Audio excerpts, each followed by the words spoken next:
Tejida.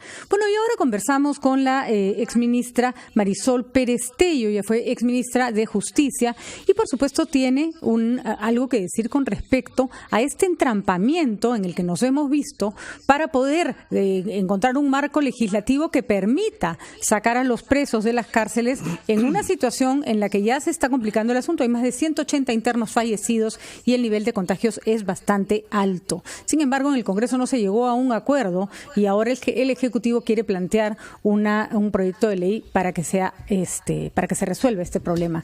Marisol, ¿cómo están? Muy buenos días, gracias por estar con nosotros. ¿Cómo están, Patricia, Ricardo? Buenos días. Bueno, parece insólito, ¿no? Que hayamos llegado a este punto del avance del COVID sin que haya una respuesta en los penales, cuando bien comentábamos con Ricardo más temprano, un preso no tiene ninguna posibilidad de protegerse del coronavirus, no se puede quedar en casa, no puede mantener el distanciamiento social, está atrapado en un lugar donde si entra el COVID, él va a ser víctima, digamos, sin ninguna posibilidad de protegerse. A ver, Pati, yo creo que lo que tú dices es absolutamente cierto, pero además hay cifras que lo están corroborando y que ratifican que esto no es un tema solamente de preocupación por los privados de libertad, sino en general porque es un foco infeccioso peligrosísimo para el Perú. Del número de muertos que existen al día de hoy, el 6% son presos. Son 183 presos los que han muerto, más 12 INPEs. O sea, eso significa que ese porcentaje más o menos es el mismo. O sea, el 6% de todos los muertos del Perú están concentrados en las cárceles del país. O sea, 32 millones de peruanos fuera y solo en 100.000 presos hay un número de muertos como el que estoy señalándote. Pero además, en el distrito de San Juan del Lurigancho, a donde hay 2 penales que suman 15.000 personas, la unidad de SWAT, por darte un ejemplo simplemente, que tiene 120 personas, tiene 30 personas con COVID. Una de ellas destinada ¿a qué? A develar motines. Y las otras 29 destinadas ¿a dónde? A patrullar en el distrito de San Juan del Lurigancho. Entonces hay que ser conscientes que esto es un tema de salud pública y que efectivamente se han cometido muchos errores que se dijeron con su oportunidad por parte de la Comisión Episcopal de Acción Social y por parte de mucha gente, y que son directamente responsabilidad del Ejecutivo. Y hoy se ha sumado a esa responsabilidad el Legislativo, cuando sin absolutamente ningún tipo de razones técnicas, sino más bien asusando temas de seguridad que no tienen nada que ver con esto, porque acá no se va a soltar al asesino, ni se va a soltar un delito de sangre, se va a poner en libertad gente que está a 2 meses de cumplir condena, a 3 meses de cumplir condena, que tiene delitos culposos, menos de 4 años de cárcel, o que, si está en una situación distinta, ha por supuesto puesto en evidencia que ha progresionado, así se dice en el lenguaje de la cárcel, en su tratamiento de resocialización. O sea, no se va a exponer al país, pero estás exponiéndole el triple, poniendo la situación de peligro en la que nos están poniendo al no tomar las decisiones que se tienen que tomar oportunamente. Marisol. Y yo creo que el Ejecutivo podría haber dado, no todas las normas, pero por lo menos 2 de las normas presentadas por el Poder Judicial, las podría haber dado en el marco de las facultades delegadas. Así que sí y no. Sí, está mal lo que ha hecho el Congreso, pero también el Ejecutivo tendría o podría todavía dar algunas normas que pudieran ir solucionando el tema temporalmente. Así es, porque además la responsabilidad del INPE y del control de los penales está en el Ejecutivo. Pareciera, Marisol, que nos hemos centrado toda la atención en casos emblemáticos, que muchos de ellos han conseguido libertad, no vamos a poner ejemplos porque ya todos los conocen y para no personalizar, y es como que ya salieron los que estaban en prisión preventiva, salieron personajes importantes y el resto, por el resto que vele sabe Dios quién. Incluso partidos políticos que han logrado que sus líderes salgan de la cárcel porque les corresponde, porque no tienen por qué estar expuestos de esa manera, no apoyan y no buscan soluciones para todos los demás que se quedaron adentro. Sí, yo la verdad no entiendo el debate del Congreso, lo seguí, no entiendo los debates previos, ¿no? Porque esto debió tocarse y priorizaron al debate del tema de penales, al solo debate del tema de penales, priorizaron esta tontería de la declaración jurada que ha terminado, por supuesto, desprestigiando un Parlamento que estaba empezando y que empezaba en realidad con la ilusión de que por lo menos no fueran un problema mayor al que ya tenemos en nuestra vida hoy, tratando de sobrevivir, con casos como el doctor Catacora, que por supuesto también me alegra muchísimo. Pero Es terrible, Pati, que no se entienda que el tema de penales es un problema de salud pública, no es un problema de liberar presos y atentar o poner en riesgo la seguridad nacional o la seguridad ciudadana, como ha dicho un congresista recientemente, no, es un problema de salud pública. Tienes una concentración, el secreto para terminar con el COVID es el distanciamiento social. No se puede aplicar el distanciamiento social en penales asignados con los niveles de hacinamiento que tienen los nuestros, y no se trata de culpar a nadie, se trata de decir algo que es real. Tenemos un porcentaje de hacinamiento inaceptable. ¿Se puede corregir eso ahora? ¿Se pueden hacer? No se puede. Así es. Entonces resuelve el problema que tienes que resolver sacando a todos los que puedas, por un lado, eso es responsabilidad primero del Ejecutivo y ahora también del Congreso, y el Poder Judicial está haciendo su trabajo. De los 900 anunciados por el Presidente de la República, más del 80% en realidad son actuación del Poder Judicial, no del Ejecutivo con los indultos, ni tampoco de la norma de omiso de asistencia familiar. Hay corresponsabilidad, Pati, pero hay que ir a la solución, y la solución es que se dé la norma con las facultades delegadas en este momento. Una última pregunta, Marisol, antes de ir a una pausa y continuar conversando, sí, claro, para que Ricardo pueda hacer sus preguntas. Recordemos que la vida de un reo está estrictamente en manos del Estado, y entrar de manera, por ejemplo, abusiva a un penal a matar personas no es muy distinto que dejarlos adentro con una pandemia para que se mueran. Claro. ¿No? Bueno. No solamente eso, Patricia, no están condenados a muerte, ya hay una medida cautelar en ciernes, claramente se tienen que dar, mira, de los 45 muertos que habían en la época del motín de Castro, 15 eran por develamiento de motines. O sea, sobre estos 183 hay más muertos que tienen que ver con la actuación del Estado. Yo no puedo culpar a los militares y por supuesto menos a los funcionarios de INPE, los servidores penitenciarios, ni respeto, están haciendo un trabajo increíble, sin jefe del INPE. O sea, ¿cómo es posible que a estas alturas no haya un jefe del INPE? Así es. Entonces, se ha cambiado, en este tiempo se ha cambiado el jefe del INPE y el jefe del INPE se fue. ¿Y por qué se fue? Lo tendría que explicar él.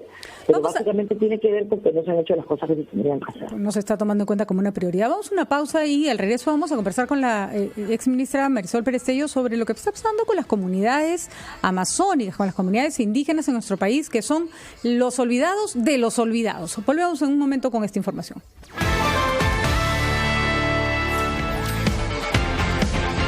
7 de la mañana con 19 minutos, continuamos aquí en RPP Noticias, confianza por todos los medios. Estamos conversando con Marisol Perestello, que ha sido ministra de Justicia. Estamos revisando la situación de los penales, pero también, como decía Patricia, Marisol, queríamos revisar la situación de otras minorías que están desprotegidas, las comunidades indígenas, las comunidades originarias de nuestro país. Aquí en Lima tenemos una comunidad que se está aislando para evitar nuevos contagios, y lo que reclaman es más atención del Estado. ¿Cuál es la mirada que le das tú a este tema? Bueno, yo te agradezco mucho poder poner este tema, que es un tema similar al de penales en términos de que es una población vulnerable. Están dentro del Plan Nacional de Derechos Humanos ambas, y debería de haberse puesto el foco de atención a esto, porque obviamente si normalmente están en situación de vulnerabilidad con COVID, la cosa se pone peor. Mira, las cifras son de terror. Hay sobre todo en las comunidades amazónicas, lo que no significa que no preocupe lo demás, pero esto se ha podido mantener aislado por razones, particulares, porque tienen una cosmovisión, porque tienen un liderazgo distinto, porque tienen una forma de vivir, geográficamente están mucho más alejadas de las zonas urbanas, entonces han podido resistir. Lo primero fue Cayali, ustedes lo nombraron en su momento, recién en el día 60 se ha aprobado una norma multisectorial para proteger a los pueblos indígenas, que hoy día debería de estarse reglamentando. Ojalá que sea así, porque cuando se hace un anuncio, luego viene todo el trámite, toda la tramitología, y finalmente lo que se anuncia a las 12 del mediodía por el presidente no se termina de ejecutar sino hasta 2 o 3 semanas después, creando zozobra y angustia en la gente, y acá se trata de vidas, ¿no? Mira los datos que nosotros manejamos. No sé, hay un compromiso de que Jaliguarda se va a distribuir, me parece bien, pero no hay un protocolo de distribución. El alcalde de Trompeteros, por ejemplo, fue en una visita, en una senda visita con Pequepeque, por supuesto incluido, por todas las zonas de Trompeteros, y miembros de la delegación que lo acompañaba tenían COVID. Eso es una barbaridad. O sea, no es ir a tomar masato con las comunidades indígenas, es deja los alimentos y retírate, generando protocolos para que los vectores por los cuales puede haber contagio estén claros. Lo otro es que los pueblos indígenas ya están en problemas de abastecimiento de medicinas y de espacios físicos, alejamiento por supuesto, porque acuérdate que no tienen fronteras físicas, pero además las postas médicas son un desastre, no hay agua, no hay luz, obviamente los niños no van a poder estudiar por Canal 7 porque no tienen luz, y entonces esas cosas hay que resolverlas, y hay que resolverlas ahora, y ahí cultura, sobre todo el viceministerio, pero también educación, tienen que accionar. Cantagallo se ha manejado, hay algunas denuncias bastante serias sobre ese tema. Yo creo que AIDC tiene que ser escuchado, o sea, no pueden tomar decisiones sin interculturalidad, porque si no estas no van a funcionar y el Estado no sabe, no ha podido aprender todavía cómo llegar a los pueblos indígenas. Solo los pueblos indígenas saben llegar a sus comunidades distintas a nivel nacional, necesitas articular con ellos, o si no cualquier decisión que se tome va a fracasar. Pero mira, 75 casos y 5 fallecidos en Ucayali, en Mutucuro. Ellos están haciendo sus reportes separados del Estado porque las cifras que está manejando el Estado no coinciden con lo que ellos están verificando. Se necesita sincerar cifras. Yo he estado estudiando las páginas que se hacen públicas de información y claro, no hay la variable étnica que se anunció, todavía no se incorpora y por lo tanto no puedes identificar solo hombres y mujeres. Con eso no puedes saber quién se está enfermando ni por qué se está enfermando.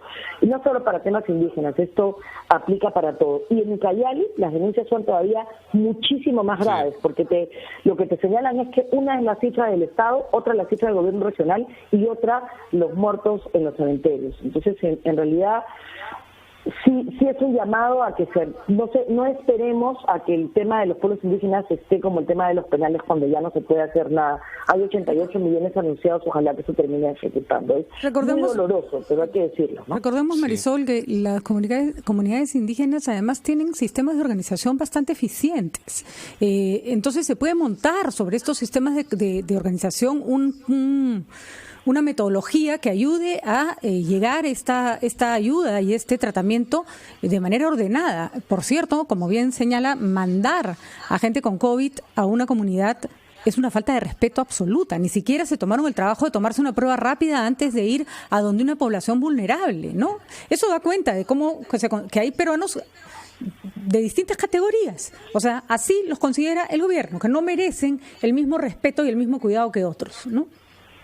Mira, el 73% de los miembros de la comunidad de Cantagallo, según denuncia IDC, están contaminados, dicen ellos, pero están contagiados. Esto es muy grave, muy grave. Y esto no lo digo yo, eso lo dice IDC, con quien tienen que interactuar. IDC tiene que ser un actor importante, no solamente para la toma de decisiones con mirada intercultural, sino para la difusión de estas decisiones. O sea, en las comunidades indígenas no se puede escuchar los mensajes todos los días porque no llega. Es más fácil llegar a través de una plataforma de radio que de una plataforma de televisión. Entonces sí, la verdad es que se tienen que mandar las cosas en CD para que ellos las puedan reproducir, porque eso es el mecanismo que ellos utilizan.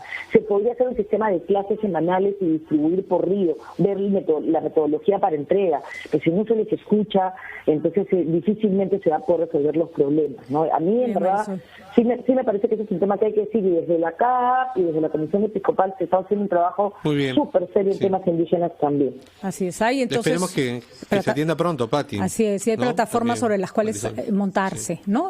Que ya han manejado el problema. Marisol, muchísimas gracias. Muchísimas gracias. Muchísimas gracias a ustedes. Y buenos días. Buenos días, Marisol. Patricia,